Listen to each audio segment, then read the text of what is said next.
अन्ना का बोना उसके रोने को मिटा गया। जब मूसा की मां ने देखा 3 महीने का हो गया, अब इसको मैं और छिपा नहीं सकती, उसने आगे का देखा, पीछे का बोझ नहीं लिया। उसने क्या देखा? आगे का देखा, पीछे का बोझ नहीं लिया उसने।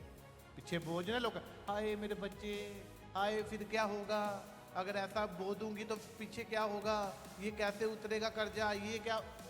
मूसा की मां ने आगे का देखा, फ्यूचर देखा, और परमेश्वर के विश्वास पर उसको टोकरी में डाल के छोड़ दिया। उसको पता था इसमें नदी में मगरमच्छ होंगे, बड़ी बड़ी मछलियां होंगी, अजगर होंगे, सांप होंगे, हैं?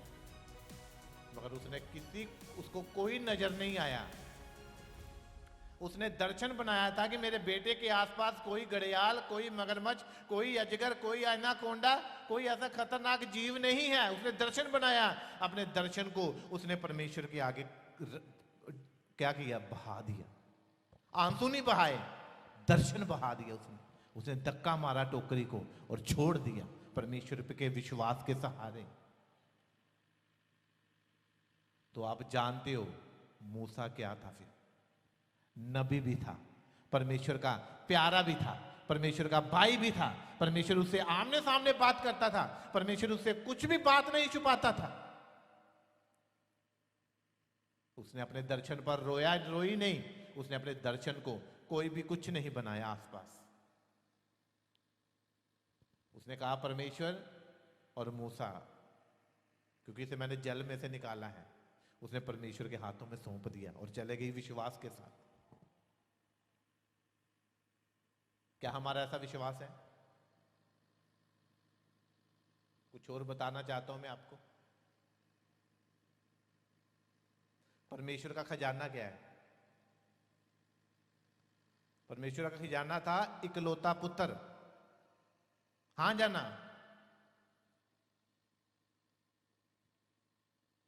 और परमेश्वर ने अपने इकलौते पुत्र को मार डाला, फिर उसी खजाने को दफना डाला, फिर परमेश्वर की सामर्थ पर विश्वास करने के द्वारा उसको जिंदा भी कर दिया। क्या कभी हमने अपनी तनख्वाह को दफनाया है? क्या कभी हमने अपने जो हमने बचा के रखा है, बच्चों के लिए गहने बना के रखे हैं, कुछ बचा के रखा है, क्या हमने उसको दफनाया है कभी? नहीं। इसीलिए उसने परमेश्वर ने अपने बेटे को क्या किया? वो मारा गया। कहते दफनाना, अपनी कीमती चीज को, अपनी सारी सामर्थ अधिकारों को दफना दिया यीशु मसीह ने, अपनी इच्छाओं को दफना दिया यीशु मसीह ने, अपने आप को दफना दिया, अपनी प्लानिंग को दफना दिया कि मेरी कोई प्लानिंग नहीं है पिता, मैं सारी इच्छाओं को मैं दफना देता हूं कब्र में। और फिर उसी आत्मा ने, पवित्र आत्मा ने यीशु को मुर्दों में से जिंदा किया। जिंदा वही चीज होगी जो दफन की होगी, यीशु के नाम में दफन की होगी।